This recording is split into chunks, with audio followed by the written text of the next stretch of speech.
ये क्या मैंने सही देखा? कमरे के कोने से किसी लड़की की हैरानी भरी आवाज गूंजी।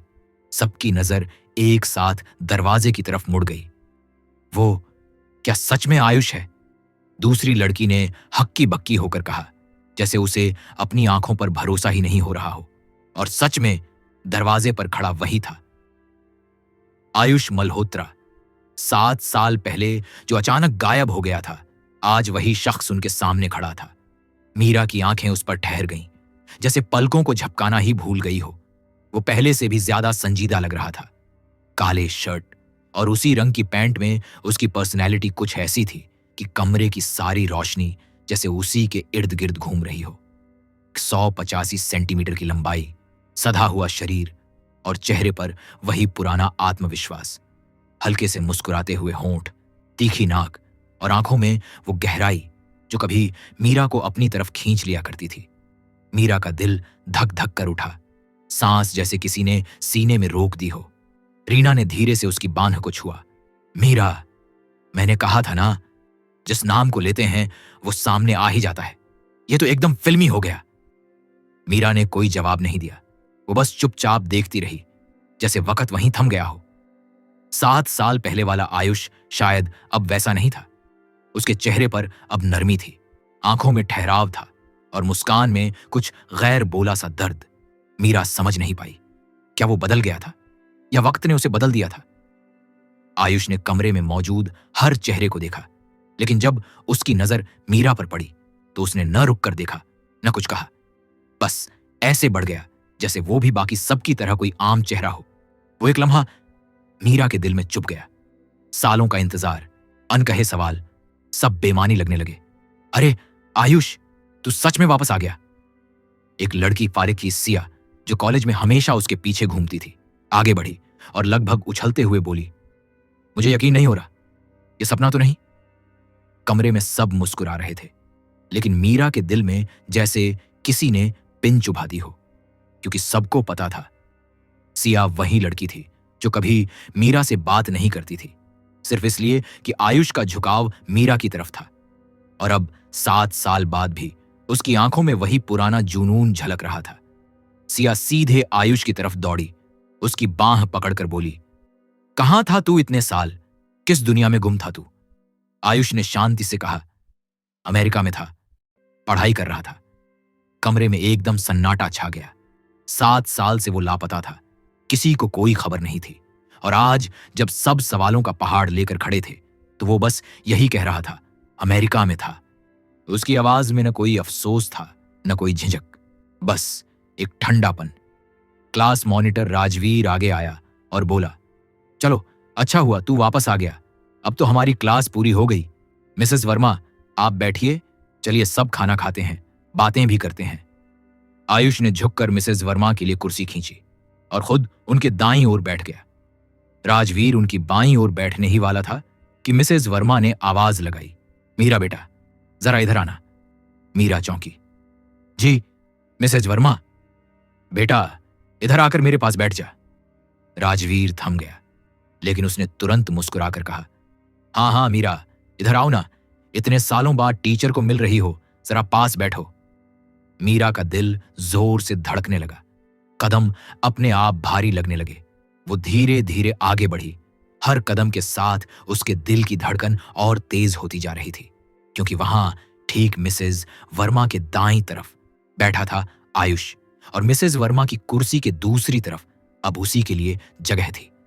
मीरा ने कांपते हाथों से अपनी चुन्नी संभाली और बैठने की कोशिश की, पर जैसे ही वो कुर्सी पर बैठी, उसका हाथ टेबल से टकरा गया और उसके सामने रखा वाइन का ग्लास गिरकर चकनाचूर हो गया।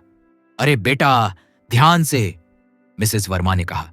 सारे लोग उधर देखने लगे। कमरे में एक अजीब सी खामोशी छा गई। मीरा का चेहरा लाल पड़ गया, दिल ऐसे धड़क रहा था जैसे कोई सुन लेगा। वो झुककर टुकड़े उठाने लगी, पर तभी किसी ने कहा, रहने दो। आवाज वही थी, आयुष की। वो झुका और उनके हाथ से वो टुकड़ा उठा लिया। एक पल के लिए दोनों के हाथ छू गए, बस हल्का सा स्पर्श, लेकिन इतना कि 7 साल की सारी यादें एक साथ लौट आईं। मीरा ने आंखें झुका लीं, दिल की हालत बयां नहीं कर सकती थी। वो पल बस कुछ सेकंड का था, लेकिन ऐसा लगा जैसे वक्त वहीं रुक गया हो। आयुष ने सिर उठाया, मीरा की तरफ देखा। वो नजरिया वही था जो कभी कहता था, मैं तेरे बिना अधूरा हूं। पर आज उस नजर में सन्नाटा था, जैसे वो सब कुछ भूल चुका हो। मीरा ने हल्के से कहा, धन्यवाद। और बस दोनों फिर से अपने अपने खामोश संसार में लौट गए, जहां बातों से ज्यादा नजरों में दर्द था और 7 साल की दूरी बस कुछ इंच की खामोशी में बदल गई थी। वो गलती से गिरा हुआ गिलास उठा ही रही थी कि किसी ने उसे एक नैपकिन पकड़ाया। उसने सिर उठाकर देखा, वो वहीं था, आर्यन। उसका चेहरा जैसे एक झटके में ठहर गया, होंठ खुलकर बंद रह गए और आवाज जैसे गले में अटक गई। उसने संभलते हुए कहा, थैंक यू। लहजा इतना ठंडा था कि जैसे कोई अजनबी से बात कर रही हो। आर्यन ने कोई जवाब नहीं दिया। वो बाकी लोगों से हंसते बोलते रहा, जैसे उसने उसे कभी जाना ही नहीं। नाजिया के लिए यह पल किसी पुराने जख्म के फिर से खुल जाने जैसा था। वो जख्म जो वक्त के साथ भर तो गया था, पर आज अचानक फिर से खून देने लगा था। कुछ ही देर में माहौल हल्का फुल्का हो गया। सब हंसी मजाक में लग गए। पर तभी रिया की तीखी आवाज गूंजी, वैसे नाजिया, सुना है तू शादी कर रही है? पूरा हाल जैसे एकदम से शांत हो गया। रिया के चेहरे पर वही पुरानी बनावटी मुस्कान थी। तेरा मंगेतर डॉक्टर है ना? वाह भाई, बधाई हो। हमें बुलाना मत भूलना, आखिर क्लासमेट्स है ना। सबकी नजरें एक साथ नाजिया पर टिक गईं और सबसे ज्यादा उस एक शख्स की नजर भारी थी, आर्यन की। अभी पक्की तारीख तय नहीं हुई, नाजिया ने जबरन मुस्कुराते हुए कहा। घर वाले बात कर रहे हैं, सब फाइनल हो जाएगा तो बता दूंगी। बस इतना कहना था कि आर्यन की आवाज आई, धीमी पर दिल में उतर जाने वाली, तू शादी कर रही है? उसकी आंखें उसके चेहरे पर जमी थीं। नाजिया ने सिर हिला दिया, पर जुबान से हां तक नहीं निकल पाया। मुबारक हो। आर्यन के होंठों पर मुस्कुराहट थी, मगर आंखों में बर्फ पिघलने का नाम नहीं ले रही थी। Thank you. उसने नजर झुका ली, क्योंकि उसकी मुस्कुराहट में वो पुराना अपनापन नहीं था। वो एक तल्ख सन्नाटा था जो दिल को चीर रहा था। उस पल को बचाने के लिए वक़्त ने जैसे खुद ही कोई मजाक किया। विक्रम, जो हमेशा से थोड़ा जोकर टाइप था, बोला, अरे यार, नाजिया तो हमारे स्कूल की सबसे खूबसूरत लड़की थी। मैंने तो सोचा था ये किसी राजा से शादी करेगी, लेकिन देखो, इतनी जल्दी डॉक्टर साहब के साथ सेटल हो गई। अगर पहले पता होता तो मैं ही प्रपोज कर देता। सब हंसे, लेकिन वो हंसी किसी के सीने में नहीं उतरी।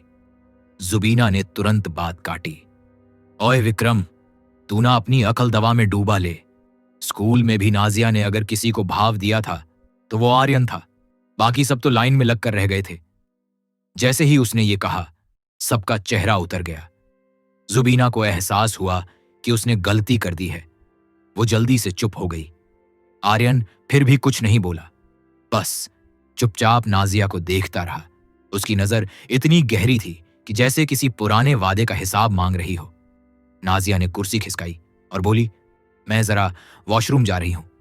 असल में वॉशरूम वहीं था, उसी रेस्टोरेंट के भीतर, लेकिन उसे बस वहां से भागना था, आर्यन की नजरों से, उस माहौल से, उस अतीत से जो अचानक उसके सामने आ गया था।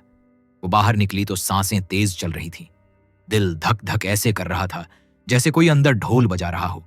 7 साल बीत चुके थे, 7 साल, और उसने कभी नहीं सोचा था कि वो इस तरह इतनी अचानक फिर आमने सामने आ जाएंगे।